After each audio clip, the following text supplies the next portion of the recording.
రేపు భద్రాద్రి కొత్తగూడెం జిల్లా మనుగూరు మండలం ప్రభుత్వ ఐటీఐ కళాశాల ప్రాంగణంలో జరగనున్న ప్రజా దీవెన బహిరంగ సభకు తెలంగాణ ముఖ్యమంత్రి రేవంత్ రెడ్డితో పాటు ఇతర మంత్రులు హాజరు కానున్న నేపథ్యంలో ప్రజలందరూ స్వచ్ఛందంగా తరలి రావాలని డీసీసీబీ డైరెక్టర్ బ్రహ్మయ్య ప్రజలను కోరారు. ఈ సందర్భంగా ఇందిరమ్మ ఇండ్లను ముఖ్యమంత్రి రేవంత్ రెడ్డి పినపాక నియోజకవర్గంలో ప్రారంభిస్తున్నారని, ఇప్పటికే ఇచ్చిన హామీలలో 4 హామీలు నెరవేర్చామని ఈ సందర్భంగా ఆయన తెలియజేశారు. ఇప్పుడు ఆయన మాటల్లో విందాం. తర్వాత పినపాక నియోజకవర్గానికి సంబంధించి మణుగూరులో ప్రభుత్వ ఐటీఐ కళాశాల గ్రౌండ్లో దాదాపు 70,000 మంది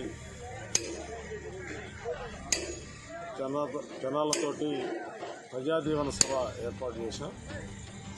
ఈ నియోజకవర్గం నుంచే మెజారిటీగా 40 నుంచి 50,000 మంది నియోజకవర్గం, ఇతర నియోజకవర్గాల నుంచి 20 నుండి 25,000 మరి కార్యకర్తలని, ప్రజల్ని ఈ సభకి సమీకరిస్తూ ఉన్నాం. ఈ సభ యొక్క ఉద్దేశం కాంగ్రెస్ పార్టీ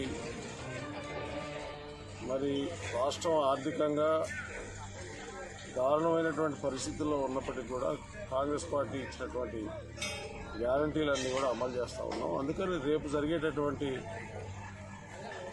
పార్లమెంట్ ఎన్నికల్లో కూడా మరి ప్రజలందరూ కూడా దీవించాలని రేవంత్ రెడ్డి గారి ప్రభుత్వం కాంగ్రెస్ పార్టీని దీవించి ఈ రాష్ట్రంలో కనీసం 14 పార్లమెంటు స్థానాలు చూపించాలనే లక్ష్యంతో మరి ప్రజల ముందుకు ఈ ప్రభుత్వం వెళ్తా ఉంది.